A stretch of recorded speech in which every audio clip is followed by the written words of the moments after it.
오늘로 대선이 29일 남았습니다. 남은 대선의 최대 변수로 여러 가지 꼽히지만 역시 단일화 문제입니다. 좀 더 덕담의 수준의 질문을 드리고 싶지만 워낙 지금 안 후보님 입에 전국에 관심이 집중되어 있기 때문에 첫 질문은 역시 단일화부터 시작해 볼까 합니다. 먼저 이 질문의 첫 시작은 한겨레 권태호 실장께서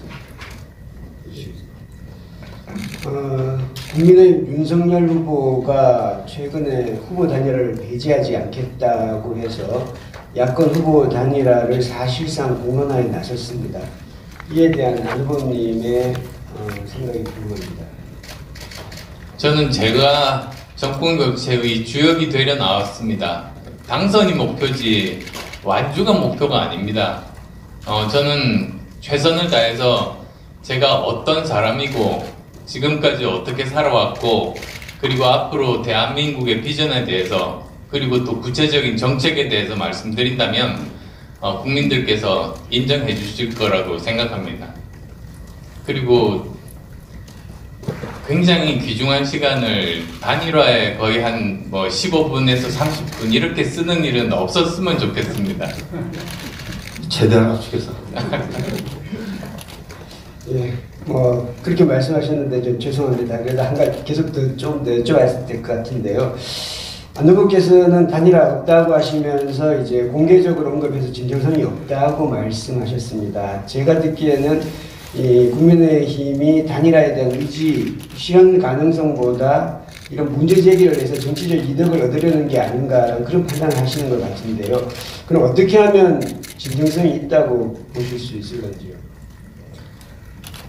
제가 다른 당이니까 그 당 내부 사정을 어떻게 알겠습니까만 언론을 통해서 들려오는 정보에 의하면 내부적으로도 크게 둘로 나뉘어져 있다고 보고 그리고 그 둘 간에도 서로 이렇게 공론화 또는 합의가 되지 않는 걸로 알고 있습니다.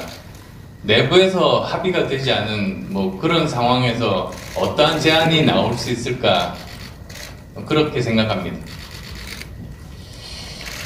국민의힘 의원들 가운데서 여론조사를 그렇게 했었는데 이제 절반 이상이 단일화에 찬성한다는 보도가 있었습니다. 그리고 윤석열 후보는 사실상 단일화 방식을 제안을 한 것이나 마찬가지입니다. 여론조사로는 안 된다.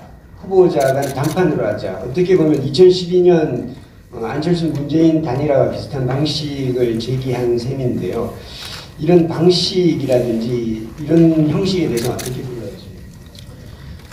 제가 지금 단일화에 대해서 고민하고 있지 않다 보니까 어떤 방식에 대해서 고민해 본 적은 더더욱 없습니다. 예, 또 죄송한 질문인데 안철수 후보께서 대통령에 당선되실 때라도 지금 현재 국민의당 의석이 3석밖에 되지 않습니다. 안철수 후보께서도 연합정부를 말씀하셨고 어떤 형태로든 이 연정이나 공동정부 형태의 운영일 수밖에 없습니다. 근데 윤석열 국민의힘 후보는 구체적으로 DJP를 얘기하면서 공동정부로 해서 단일화 조건에 대한 의견도 사실상 제시한 거나 마찬가지입니다. 이런 방식에 대해서 어떻게 생각하십니까?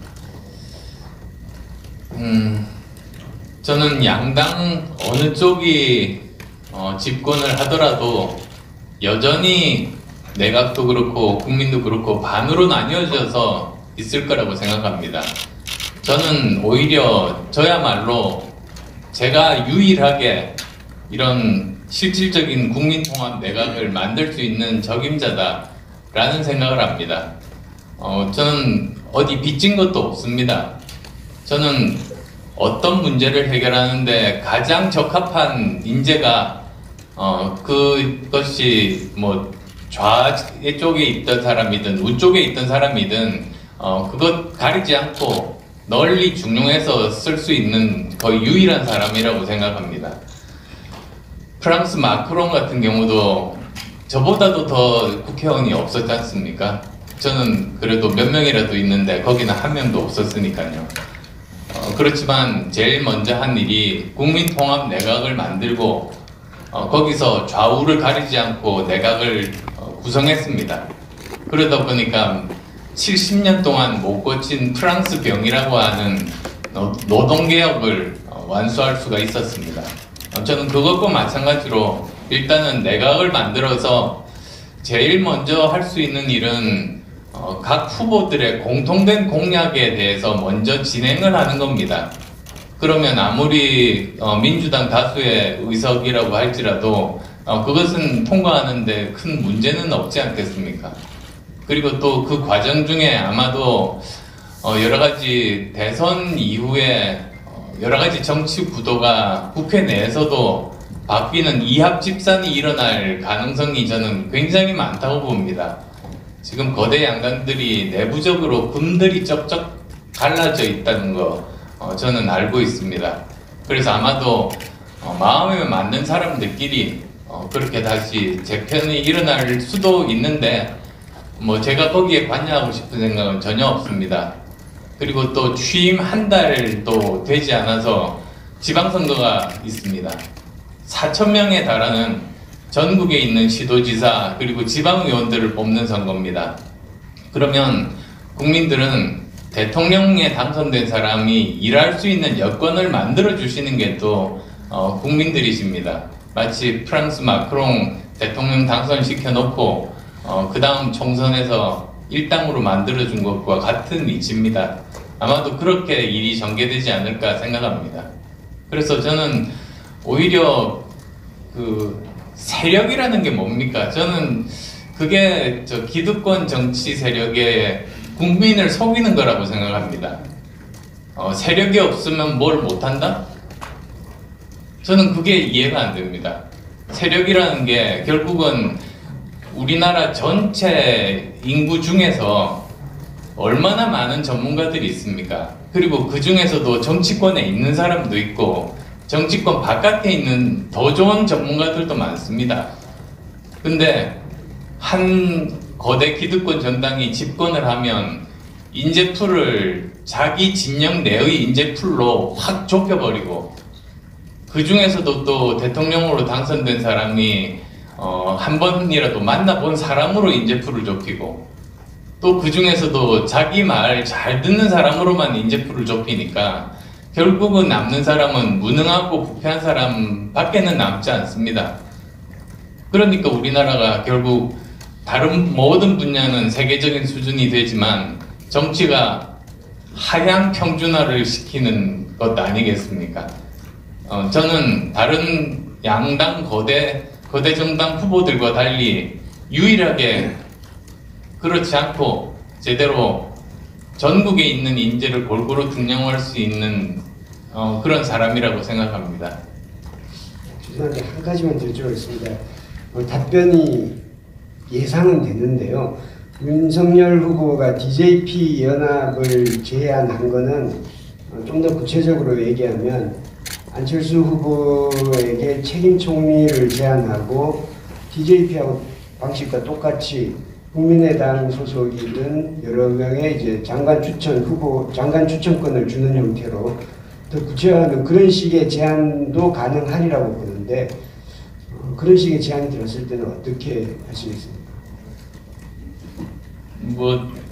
아까 당연히 예상하는 질문이라고 말씀하셔서 제가 드리는 답을 이미 다 알고 계실 것 같은데요. 제가 이런 분야에 대해서 사실 생각해 본 적이 없습니다. 그래서 이런 분야에는 제 고려 사항은 아닙니다. 그러면 질문을 제가 또 단일화 관련해가지고 이어가게 돼서 좀 송구스러운데요. 짧게 하고 넘어가겠습니다. 역대 대선에서 보면은 그 단일화 논의가 여러 차례 있었는데 후보 등록 직전 막판까지 그 단일화가 진행된 적도 많았습니다. 그래서 이번에도 마찬가지로 단일화 시기와 관련해가지고 후보 등록 직전이나 그리고 투표용지 인쇄일 전에 그리고 사전 투표일 직전까지 이렇게 한 3가지 시기로 단일화가 진행될 수도 있다는 그런 해석들을 합니다. 그리고 좀 전에 보니까 김재원 국민의힘 최고위원도 투표 전날까지도 사실은 단일화가 가능하다고 말씀하셨는데 단일화 시기는 혹시 후보님이 생각하신 게 있는지 어느 순간까지 하면 가장 효과가 높게 할 수 있는지 좀 말씀해 주시기 바랍니다. 단일화 말씀드리기 전에 우선 한번 좀 제가 말씀드리고 싶은 사항이 하나 있습니다. 제가 많은 분들을 뵐 때마다 듣는 이야기들, 특히 그 시장에 가면 일반인들과 많이 접촉을 하지 않습니까? 거기서 듣는 질문이 항상 그겁니다. 이번에는 도중에 그만두지 마라. 또는 이번에도 단일화 할 거냐. 이렇게 말씀을 하시는데요. 그 둘 다 사실과 전혀 다릅니다. 제가 그 말씀을 꼭 드리고 싶어요. 왜 그러냐면 지금까지 제가 선거에 관련된 것이 지난 10년간 한 번, 두 번, 세 번, 9번입니다. 거의 매년 사실은 주요 선거에 다 관여를 했습니다. 우선 제가 제일 첫 번째로 그 선거를 했던 것이 2012년 대선인데 그때는 제가 양보를 했습니다. 이때 한 번입니다. 그 다음에 나머지 2017년 대선이라든지 그리고 2013년 총선 재보궐선거, 2016년 총선, 2020년 선거 총선, 그 다음에 지방선거도 2014년, 2018년, 2021년 작년에 그 서울시장 재보궐선거인데요. 이 모든 선거를 완주를 하지 않은 적이 한 번도 없습니다. 근데 저는 모든 선거를 사실 완주했는데 왜 이번에도 그만둘 거냐고 이야기를 하는지, 그거야말로 사실 잘못된 기득권 정당의 정치 세력의 이미지 조작인 거죠. 제가 그만둔 적이 없습니다. 그러니까 제일 처음 제가 2012년 대선에 출마했을 때 그때는 정치나 또는 사람에 대해서 처음이다 보니 너무 선의로 대했구나 하고 저 스스로 다시는 그런 실수를 반복하지 않아야 되겠다, 그런 교훈을 얻었던 것이고요. 그것을 제외하고는 한 번도 도중에 그만둔 적이 없다는 말씀 하나 드리고요. 두 번째로는 제가 단일화를 안 하겠다고 하면 100% 안 했고, 단일화를 하겠다고 말을 한 적은 단 한 번입니다. 작년 서울시장 재보궐선거 때 제가 단일화를 하겠다고 말을 했을 때 단일화를 했습니다. 그래서 단일화도 매 선거마다 제가 했던 것이 아니고 단 한 번 했습니다. 근데 많은 분들이 잘못 알고 계셔서 제가 이 9번의 선거, 매번 선거 때마다 도중에 그만두고 도중에 단일화를 했다고 이렇게 잘못된 이미지가 씌워진 겁니다. 그래서 그게 사실은 제 잘못이죠. 그런 것들까지도 바로 잡을 수 있는 역량이 있는 게 정치인 아니겠습니까? 농부가 밭을 탓하겠습니까? 그래서 정말 좋은 이번 기회에 그 사실만은 분명하게 말씀드리고 싶습니다. 말씀이 너무 길어서 죄송합니다. 예. 저 보충 질문을 좀 사회입장에서 하나 드리겠습니다. 아르모님 그 개인 정치적 과정에서 그 단일화에 관련된 잘못 씌워진 이미지 같은 데서 충분히 해명이 필요할 걸로 봅니다. 근데 다만 이제 제가 두 가지 좀 말씀드리고 싶은 건, 첫째는 어느 선거에서보다 안호국께서 정권교체의 필요성에 대해서 강하게 말씀을 하고 계시고 배우고 계시고, 두 번째는 조금 전에 말씀하셨지만 정부의 구성과 국정 운영 방식에 대해서도 좋은 말씀을 해주셨는데, 이 두 가지가 결국은 일종의 집권을 해야 대통령이 당선돼야 가능한 이야기들입니다.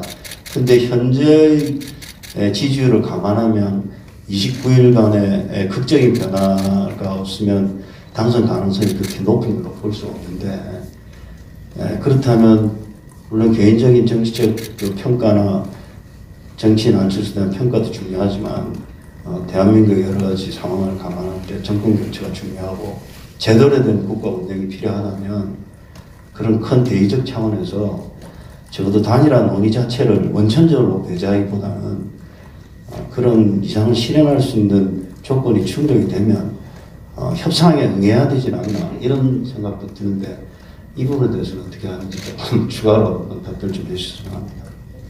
우선은 뭐 직접적으로 제가 어떤 제안을 받은 적이 없습니다. 이제 그건 분명하게 말씀을 드리고요. 그 다음에 저는 정권 교체가 필요하다고 생각하지만 정권 교체가 목적이 아닙니다. 더 좋은 대한민국을 만드는 게 목적입니다. 그리고 정권 교체는 그를 위한 수단이자 과정입니다. 저는 그렇게 되는 것이 맞다고 봅니다. 닥치고 정권 교체하고 나서 5년간 지난 5년의 그런 잘못된 국정 운영보다 더 아마추어적인 국정 운영이 벌어져서 우리나라가 더 어려워지면 어떻게 됩니까? 그러면 왜 정권 교체를 하겠습니까? 정권 교체는 지난 5년간 잘못된 국정 운영에 대한 실패에 대한 응징과 동시에 더 잘할 거라는 기대 때문에 정권 교체 열망이 높은 것 아니겠습니까? 근데 정권 교체는 됐는데 나라는 더 엉망이고 나락으로 떨어진다. 이러면은 저는 절대로 안 된다고 생각합니다. 그게 제가 정권 교체만 부르짖는 것이 아니라 더 좋은 정권 교체라고 강조하는 이유입니다. 더 좋은 정권 교체라는 것은 더 좋은 대한민국을 만들 수 있는 정권 교체, 그것을 말씀을 드리고요. 지금 우리나라가 정말 위기 상황입니다. 저는 너무 우리가 서로만 바라보고 싸우고 있는 것이 아닌가. 그 사이에 전 세계는 빛의 속도로 이렇게 앞으로 나가니까 우리는 사실 그 자리에 가만 서 있으니까 빛의 속도로 멀어지는 거죠, 사실. 지금 그런 상황입니다. 그래서 제발 우리의 상대는 우리 바깥에 있고 우리 내부는 어떻게 보면 진보 보수 또는 좌파 우파라는 것이 국가를 정말 발전시키겠다는 같은 목적 하에서 방법이 다른 사람들 아닙니까? 신념이 다른 사람 아닙니까? 근데 저는 대한민국을 더 발전시키겠다는 진심은 저는 똑같다고 믿고 싶은 사람입니다. 그러니까 이제 더 이상 계속 진영으로 나뉘어가지고 이번 대선이 가장 걱정되는 점이 진영 간의 대결이 치열합니다. 근데 양쪽 다 지지자분들의 말씀을 들어보면 민주당 지지자분들은 자기 후보가 마음에 안 드는데, 정말 마음에 안 드는데 국민의힘 쪽에서 정권을 잡을 수는 없지 않냐. 그래서 할 수 없이 거의 인질이 된 기분으로 싫어하는 후보를 찍으려고 하고 있고요. 반대로 국민의힘 지지자 경우에는 우리 후보가 너무나 싫은데 상대방 후보가 되는 것만은 막아야 되지 않겠느냐 하면서 싫은 후보를 찍어야 되는 거의 인질 상태에 지금 있는 겁니다. 이렇게 돼가지고는 저는 우리나라 미래가 없다고 생각합니다. 이렇게 중요한 시대, 이렇게 중요한 시점, 앞으로 5년을 허송세월을 하면 우리나라에는 다시는 저는 미래가 없다고 믿고 굉장히 절박합니다. 그래서 저는 어떻게 해서든 정말 국군이 있다면 이런 일들을 막을 수 있게 해주실 거라는 믿음 하에 이렇게 지금 열심히 저 나름대로 가진 생각 말씀드리고 지금 대선에 임하고 있습니다. 그러면 이제 연결해가지고 저 하나만 더. 네. 예. 제가 좀 더 괴롭히는 질문을 드리기 위해서 기밀을 하나 공개하면, 제가 사실 안철수 후보의 초등학교 후배입니다. 이걸 공개하는 이유는 제가 좀 더 괴로운 질문 하나 더 추가로 드리고 싶어서. 그 말씀 들으면서 이런 생각이 들었습니다. 더 좋은 정권 교체, 또 정말 위기에 처한 대한민국을 구하기 위해서라도 정치가 현실이라는 점을 감안하면 오히려 단일화에 적극적으로 나서는 게 조금이라도 더 좋은 정권 교체, 또 시대 교체, 국가의 비전, 미래를 설계하는 데 도움이 되지 않을까 이런 생각도 합니다. 만약에 현실적으로 생각해보면 그냥 정치적인 공학적으로 따지면 이 대선 결과가 이재명 후보가 당선되면 정치적으로 안 후보에게는 약간 정치의 미래가 있을 수 있습니다. 보수와 중도를 하는 새로운 대안이 될 수 있을 테고, 반면에 윤석열 후보가 당선이 된다면 안 후보의 정치적 영역은 더 좁아질 수 있습니다. 더 큰 문제는 그렇게 비판하시는 양 진영의 어느 한쪽이 일방적으로 당선됐을 때 그 걱정하는 나쁜 정권 교체, 또 잘못된 국정 운영이 될 가능성도 있습니다. 이런 과정에서 오히려 10년간 중도 노선을 표방하면서 거대 기득권 보수 진보 진영을 비판해온 안 후보께서 단일화에 참여해서 그 정권에 새로 열리는 정권에 참여해서 변화를 추구하는 게 현실 정치는 훨씬 더 가능성이 있고 효과적인 거 아닌가요? 그렇게 볼 수도 있을 것 같습니다. 뭐 그게 저 혼자 꾸는 꿈이겠습니까? 저는 어떤 제안도 받은 적 없습니다. 제가 왜 그런데 뭐 그런 것에 대해서 고민을 하겠습니까? 처음부터 고민 안 하고 시작했습니다.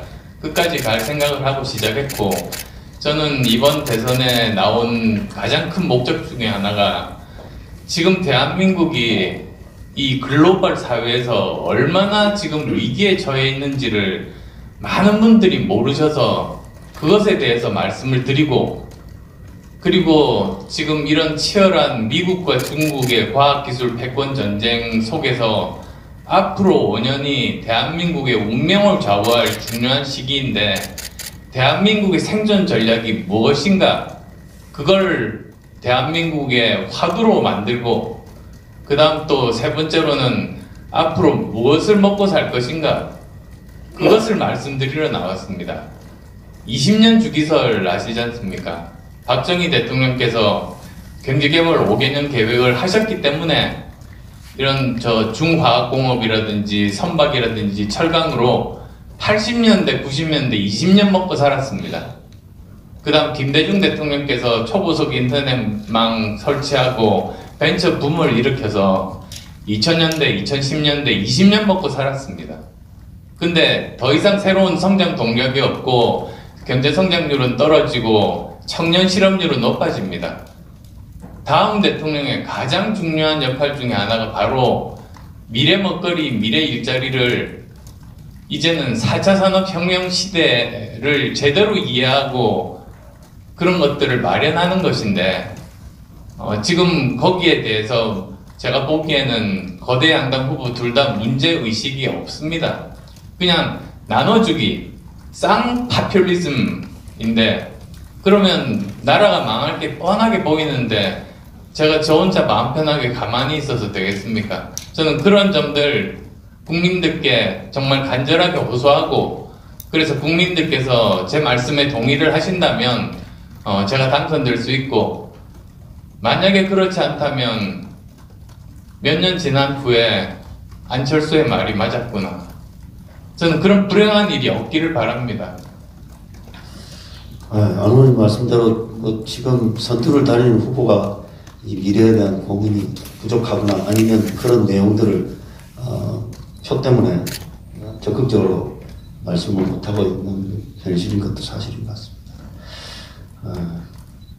어쨌든 안 후보의 저 마지막으로 질문 당일화에 대해서 하나 드리면, 만약에 그런 안 후보님의 지금 이런 미래 비전을 충분히 수용하고 그런 것들을 충분히 펼칠 수 있는 진정성을 가지고 단일화 제의를 하거나 공식 제의를 하거나 비공식 제의를 하거나 해서 제의를 하시면 논의를 하실 수 있는 거죠. 지금 뭐 가정이니까 가정에 대해서 제가 무슨 어떤 답을 미리 드릴 필요는 사실은 없지만은, 최소한 지금 현재 나와 있는 원내 정당 후보가 4명 아니겠습니까? 4명 간에 꼭 이런 뭐 TV 토론을 통한 것이 아니더라도 정말 심각하게, 제가 지난번 1차 TV 토론 때 연금개혁이 필요하다, 다음은 누가 대통령이 되더라도 연금개혁은 반드시 하겠다는 약속을 이끌어냈듯이 정말 중요한 화두에 대해서는 한번 원탁 테이블도 좋고 TV 토론도 좋고 그런 자리를 저는 마련을 하고 싶습니다. 그런 과정을 통해서 그러면 사실 제가 생각했던 이런 걱정되는 문제들에 대해서 이야기가 나올 수 있고 국민적인 공감대가 확산될 수 있을 것 아니겠습니까? 진정하십시오. 그러면 후보님이 지금까지 계속 거론되는 국민의힘과의 단일화에 대해서는 후보님의 분명한 생각을 알 수 있을 것 같은데요.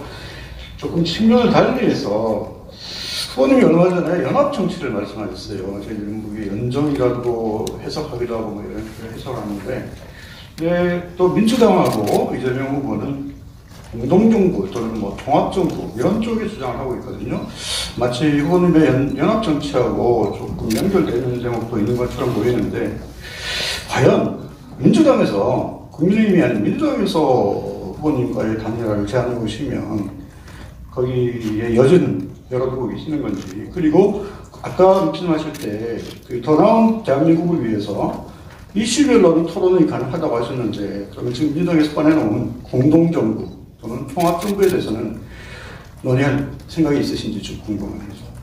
죄송하게도 그쪽에서 제안했다고 하는 그 뭐 공동정부 이런 세부 내용은 제가 잘 모릅니다. 근데 그냥 언뜻 이렇게 가지고 있는 생각은 지금 현재 기득권 양당에서 주장하는 어떤 뭐 공동이나 연합이나 이런 쪽은 두 정당 구성원들 내부로 국한하고 있는 것 같습니다. 그러니까 두 정당에 소속된 그 정치인들 중에서 사람을 뽑아서 일을 시키는 이런 개념인 것 같고요. 저는 그게 아니라 전국민 통합 내각입니다. 거기 정치권에 몸담은 전문가들보다 더 많은 전문가가 바깥에 있습니다. 그리고 또 저도 바깥에서 전문가로 여러 분야에서 일을 해봤습니다만, 보통 이런 분들은 정부의 자문에 잘 안 응하는 분도 많습니다. 그래서 실제로는 그 분야 최고 실력자인데도 그냥 혼자서 세계적인 업적을 계속 쌓고 정치권에나 또는 그 정부에 이렇게 참여를 잘 안 합니다. 그러다 보니까 사실 제일 좋은 인재들을 제대로 영입을 못하고 그 문제가 해결되지 않은 경우가 많은데, 저는 그 범위 대상이 정치인들, 정치권에 소속된 학자들뿐만 아니라 전체로 넓히겠다는 점에서 저는 차이가 있다고 봅니다. 예, 단일화 질문 일단 답변, 정치적 답변 감사합니다.